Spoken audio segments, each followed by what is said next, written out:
Good morning. कल हमने बात की हाइड्रोकार्बन के नामकरण के बारे में। हाइड्रोकार्बन है वो हमने दो टाइप के बताए थे, एक चक्रीय हाइड्रोकार्बन, एक अचक्रीय हाइड्रोकार्बन। अचक्रीय हाइड्रोकार्बन है वो संतृप्त व असंतृप्त दो प्रकार के होते हैं, जिसमें संतृप्त जो हाइड्रोकार्बन है वो एल्केन होता है, जबकि असंतृप्त जो हाइड्रोकार्बन है वो होता है एल्कीन और एल्काइन। एल्केन के अंतर्गत है वो एक बॉन्ड होता है, जबकि एल्कीन के अंतर्गत है वो दो बॉन्ड होते हैं। कार्बन कार्बन के मध्य है वो एल्कीन के अंतर्गत है वो दो बॉन्ड होते हैं। और जो एल्काइन पढ़ा था उसमें पढ़ा था हमने कि कार्बन कार्बन के मध्य है वो ट्रिपल बॉन्ड होते हैं, और एल्केन है उसके मध्य एक बॉन्ड होता है, उसे कहते हैं ये हो गया संतृप्त हाइड्रोकार्बन, और ये दोनों हो गए असंतृप्त हाइड्रोकार्बन। इसके बाद हमने देखा कि जो एल्केन था उसका जो लास्ट के अंदर जब नामकरण करते हैं तो एल्केन के अंतर्गत इन लगाते हैं, और एल्किन के अंतर्गत है वो एल्किन के अंतर्गत इन लगाते हैं, एल्केन के अंतर्गत लगाते हैं एन, और जो एल्काइन है उसके लास्ट के अंतर है वो लगाते हैं एल्काइन, यानी आइन है वो लास्ट के अंतर्गत है वो लगाते हैं।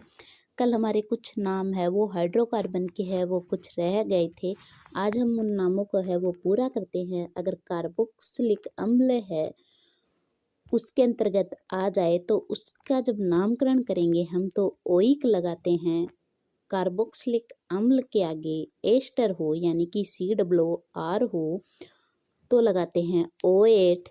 अगर COOH हो तब लगाते हैं हम ओइक, और अगर एसिल हेलाइड हो यानी कि COX, या X का मतलब है यहाँ पर फ्लोरीन, क्लोरीन, ब्रोमीन और आयोडीन है वो होता है हेलाइड। अगर ये हो तो हम उसके नाम के अंत में लगाएंगे OL हेलाइड। साइनाइड हो तो लगाएंगे CN, उसके अणु सूत्र है वो होता है CN लास्ट के अंतर्गत। अगर उसका नामकरण करते हैं तो उसके जो अनुलग्न है वो लगाते हैं नाइट्राइल। एल्डिहाइड हो CHO हो तो उसके जो लास्ट है उसके नाम के अंत में ओल लगाते हैं। कीटोन हो तो उसके जो नाम के अंत में है वो ओन लगाते हैं, यानी मेथ का हो जाएगा एन, प्रोप का हो जाएगा प्रोपेन। प्रोपेन यानी कि ये जो लास्ट ईयर था उसके अंतर्गत है वो पूछा गया था फर्स्ट ग्रेड के अंतर्गत। फिर जो एल्कोहल है उसके लास्ट के अंतर्गत जो क्रियात्मक समूह की जो संरचना है उसके अंतर्गत आता है OH, उसके अंतर्गत लास्ट में लगाएंगे ओल। थायो एल्कोहल हो तो उसके नाम के लास्ट के अंतर्गत लगाएंगे हम थायोल। ये था अनुलग्न के रूप में। अगर हम IUPAC नामकरण करते हैं तो उसके अंतर्गत समूह यानी कि पूर्व लगन के रूप में है वो। अगर कार्बोक्सिलिक अम्ल है तो हम लगाएंगे कार्बोक्सिली। अगर एस्टर है तो हम कुछ नहीं लगाएंगे यानी कि OH ही लगाएंगे उसके नाम के अंत में। अगर एसिल हेलाइड है तो हम लगाएंगे हेलो कार्बोनिल। साइनाइड है तो हम लगाएंगे पूर्व लगन के रूप में साइनो। एल्डिहाइड है तो हम पूर्व लगन के रूप में लगाएंगे फॉर्मिलिया ओक्सो। कीटोन है तो हम पूर्व लगन के रूप में लगाएंगे ओक्सो। अगर एल्कोहल है तो हम पूर्व लगन के रूप में लगाएंगे हाइड्रोक्सी। थायो एल्कोहल है तो हम पूर्व लगन के रूप में लगाएंगे मरकेप्टो।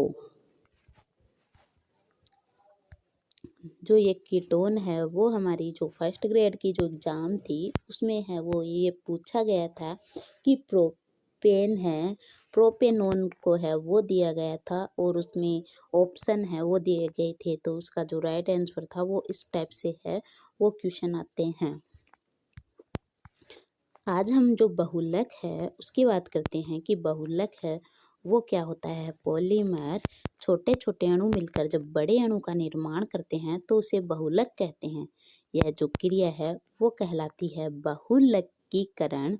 यानी जब छोटे छोटे अणु जैसे कि छोटी छोटी जो माला है वो बनती है बड़ी माला, तो वो हो गई बहुलक के रूप में। जब छोटे छोटे अणु जुड़कर यानी मोती है वो जुड़कर किसका निर्माण करेंगे, माला का।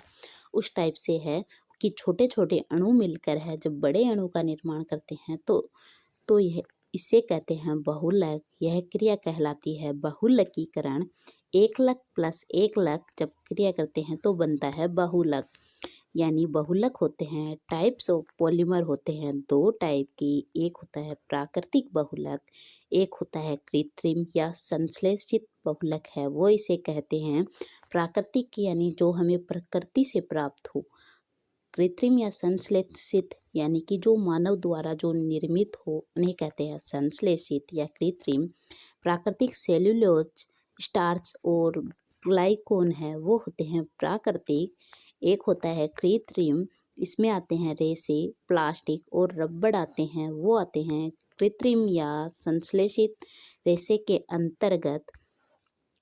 अब हम बात करते हैं कृत्रिम रेशों के बारे में। सबसे पहले जो रियोन है वो कहलाता है अर्ध संश्लेषित रेशा है वो कहलाता है रियोन। यह पुनर्निर्मित सेलुलोज है यानी कि ये संश्लेषित भी के अंतर्गत भी आता है और आता है प्राकृतिक रेशे के अंतर्गत भी। इस कारण है वो इसे अर्ध संश्लेषित रेशा है वो कहा जाता है रेयोन को। यह रेशा प्रकृति से प्राप्त उच्च बहुलक सेल्यूलोज से रासायनिक अभिक्रिया द्वारा है वो प्राप्त होता है। इसका जो उपयोग है वो किया जाता है कपड़ा उद्योग में। रेशम व कपास को मिलाकर चादरें, कालीन, गलीचा है वो बनाया जाता है रियोन का। जो रियोन है वो होता है अर्ध संश्लेषित रेशा। इसे कृत्रिम रेशम भी है वो कहा जाता है। रियोन को कृत्रिम रेशम है वो भी कहा जाता है। अब हम बात करेंगे नायलॉन 66 की यानी नायलॉन 66 की। ये जो प्राप्त होता है वो प्राप्त होता है हेक्सामेथिलीन डाइएमीन व एडिपिक अम्ल है उससे प्राप्त होता है नायलॉन 66। इसका जो उपयोग है वो होता है रस्सियाँ, पैराशूट, कपड़े, जुराब, दांत साफ करने वाले ब्रश, तंबू, स्लीपिंग बैग आदि बनाने में है वो नायलॉन 66 का है वो प्रयोग किया जाता है। ये प्राप्त होता है हेक्सामेथिलीन डाइएमीन प्लस एडिपिक अम्ल से है ये प्राप्त होता है। ये जो क्वेश्चन है वो भी बहुत सारे एग्जाम में है वो सीधा डायरेक्ट पूछा जाता है कि नायलॉन 66 है वो किससे प्राप्त होता है।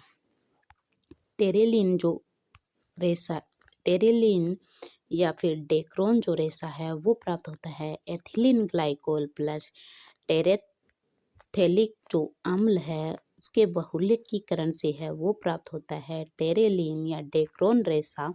इसका उपयोग भी है वो कपड़े बनाने में है वो किया जाता है। टेरेलिन या डेक्रोन का जो उपयोग है वो किया जाता है कपड़े बनाने में। अब हम जो हमारे जो चौथा रेशा है वो है ओरलोन या एक्रिलीन रेशा। ये प्राप्त होता है PAN के बहुलकीकरण से। यानी PAN का मतलब है पॉलीएक्रिलोनाइट्राइल का जो बहुलकीकरण है उससे प्राप्त होने वाला रेशा है वो है ओरलोन या एक्रिलीन जो रेशा है वो प्राप्त होता है। इसका उपयोग है वो कृत्रिम ऊन बनाने में किया जाता है, ऊनी वस्त्र बनाने में इस रेशे का है वो उपयोग किया जाता है। टेरेलिन या जो डेक्रोन रेशा है वो प्राप्त होता है एथिलीन ग्लाइकोल प्लस टेरेथलिक जो अम्ल है उसके बहुलकीकरण से है वो प्राप्त होता है। अब हम बात करेंगे जो पॉलिएस्टर है उसके बारे में। जो पॉलिएस्टर है वो एस्टर का बहुलक है। पॉलिएस्टर इसके नाम में ये है वो इसका बहुलक है वो छिपा हुआ है। पॉलिएस्टर यानी एस्टर के बहुलकीकरण से है ये प्राप्त होता है। पॉलिएस्टर के कपड़े होने से धोने में है वो आसान होते हैं और इन कपड़ों में है वो सलवटें है वो नहीं पड़ती। पॉलिएस्टर है उनके कपड़ों में सलवटें नहीं पड़ती। इन पॉलिएस्टर की ये विशेषता है कि पॉलिएस्टर के कपड़ों में है वो सलवटें है वो नहीं पड़ती और धोने में ये आसान होते हैं। अब हम जो प्लास्टिक है उसकी बात करेंगे। बहुलक का जो टॉपिक है वो सीधा हमारी जो फर्स्ट ग्रेड की एग्जाम में है वो नहीं दिया गया, लेकिन कार्बन एवं यौगिक के अंतर्गत है ये टॉपिक है वो।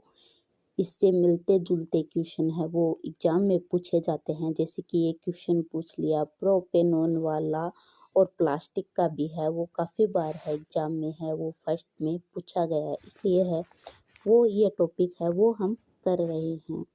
प्लास्टिक के बारे में है वो हम जानते हैं कि प्लास्टिक की लंबी श्रृंखला के बने हुए होते हैं, यानी प्लास्टिक होते हैं वो कार्बन की जो लंबी श्रृंखला है उसके बने हुए होते हैं, विद्युत के होते हैं, कुचालक।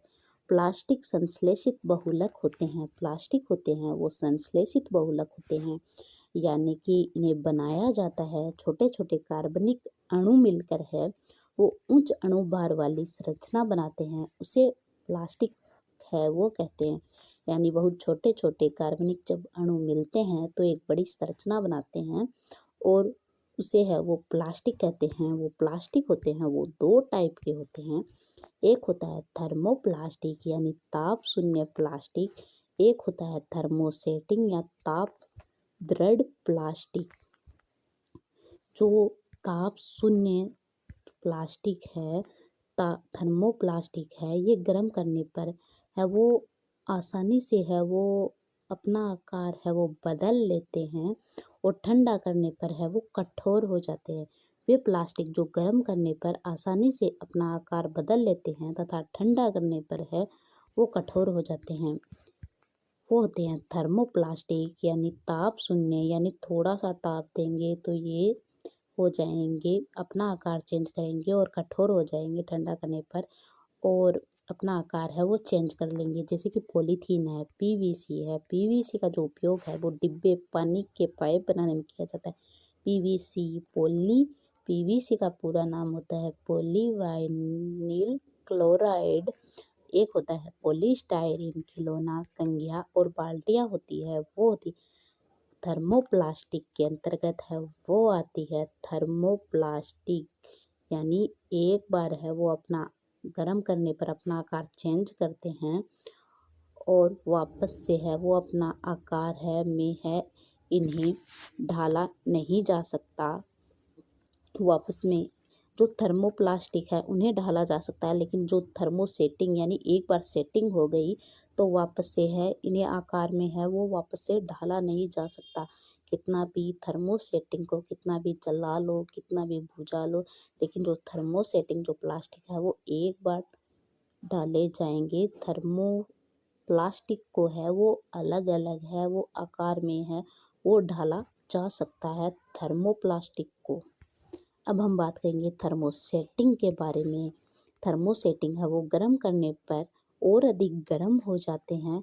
जैसे कि बेकेलाइट है, बिजली के स्विच हैं, बर्तनों के हत्थे हैं, वो होते हैं। एक गाड़ियों की जो बैटरी आती है वो भी होती है थर्मोसेटिंग। यानी सेटिंग का मतलब है कि एक बार है वो जो आकार में ढल गई, बार बार है उन्हें चेंज है वो नहीं किया जा सकता। जबकि थर्मोप्लास्टिक है उसे बार बार चेंज करके है वो दूसरे आकार में है वो डाला जा सकता है। ये थर्मोसेटिंग व थर्मोप्लास्टिक में है वो प्रमुख अंतर है। अब हम जो बहुलक है ये प्लास्टिक है उसके उपयोग की बात करते हैं कि इनका जो उपयोग है वो कहाँ कहाँ किया जाता है। तो जो पॉलीथीन है उसका उपयोग किया जाता है एथिन का बहुलक में, और पीवीसी है पॉलीवाइनिल क्लोराइड यानी एथेन और एथे CH2 double bond CH mine bond Cl, ये हो गया इसका जो सूत्र है वो हो गया पॉलीवाइनिल क्लोराइड का है वो सूत्र हो गया ये।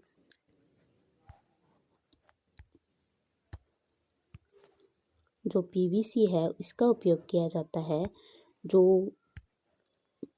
पाइप है उन्हें निर्माण में विद्युत तार पर उष्मारोधी जो परत आती है उसे चढ़ाने के लिए है वो पीवीसी का प्रयोग है वो किया जाता है। बच्चों के खिलौने बनाने के लिए है वो पीवीसी का उपयोग किया जाता है। बोतल के ढक्कन बनाने में है वो पीवीसी का उपयोग है वो किया जाता है। अब हम बात करेंगे बेकेलाइट की।